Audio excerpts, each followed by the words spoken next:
What's up with you guys? It's your boy West Coast. So yesterday, running back from Dallas Cowboys, Ezekiel Elliott had his very uber important meeting with the commissioner in New York.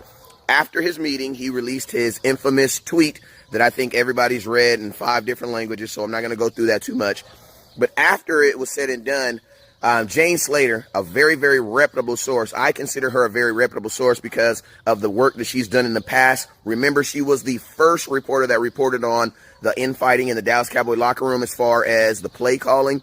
She was also the first person to report on Dez Bryant, Dez Bryant being upset about the way his utilization. She was also the first person to report on the locker room when Scott Linehan got fired, and everybody said that everything was good, and they were still saying that the management was still picking and choosing who they wanted to get the ball to. She was the first person who reported that. So I have a lot of trust in some of the things she say. But she put out a tweet yesterday that says, a source with knowledge of the situation tells me that they're confident there won't be a suspension for Ezekiel Elliott. I'm told the Las Vegas Police Department removed Ezekiel Elliott from the situation to protect him, but found no merit to the victim's claims. Now, what's up? It's your boy West Coast. If you like the video, like the video. And while you're at it, show your boy some love and hit that subscribe button. Appreciate it. Remember, never look down because the star is up. Enjoy the video. After reading that statement, I know everybody was extremely happy yesterday. But I'm going to be honest with you guys.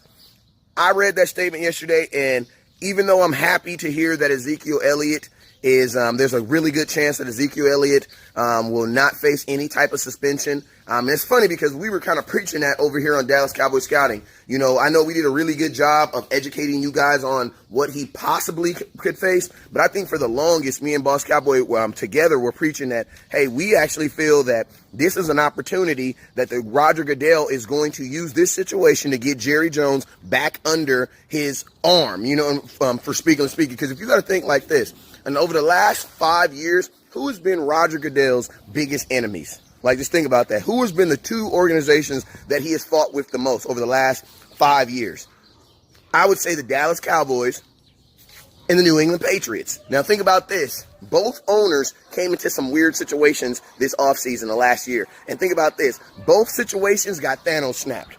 Basically, they disappeared as if they never happened. Robert Kraft got caught with prostitutes in Miami, if I'm not mistaken. And guess what? Thanos snapped it. Never heard about it again, basically. Ezekiel Elliott had a situation in Las Vegas. Thanos snapped. Went to New York yesterday, and basically that's going to be going away. Now, the reason why I think the commissioner is doing this is think about this. The new CBA is about to come up.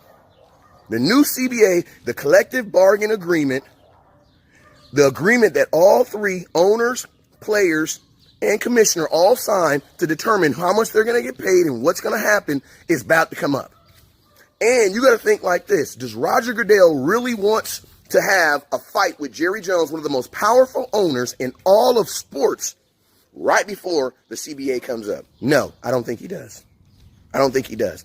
I think this situation is ridiculously unfortunate for Ezekiel Elliott, but I think it happened at the right time. I think this is a favor for a favor football, and that's what I think is going on here. And I'm going to be honest with you.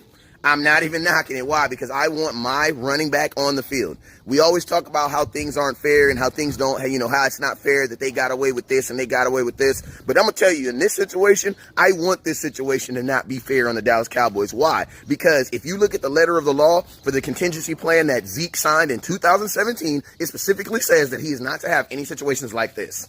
You know what I'm saying? Specifically, like 3 different times in 3 different ways. No contact with the police. No adverse contact with the police. No adverse contact with any employee. They didn't even say the police. They just said employee. That means anybody that's employed by something that you're at, you were to have no adverse contact with. That means no issues. Now, with that, I also think that Roger Goodell is trying to get out of the punishment business. And this is the best way to get out of the punishment business. By doing what? By showing mercy.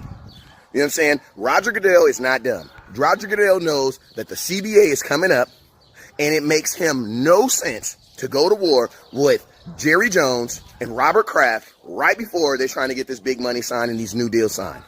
Because you got to remember, Roger Goodell, he really wants that 18-game season. So you know what I'm asking myself? What I'm asking myself today is this.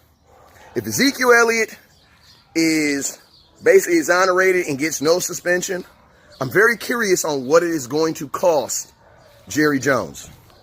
Because I have a feeling like this is one of them situations where Jerry Jones is going to have to give up something to get something.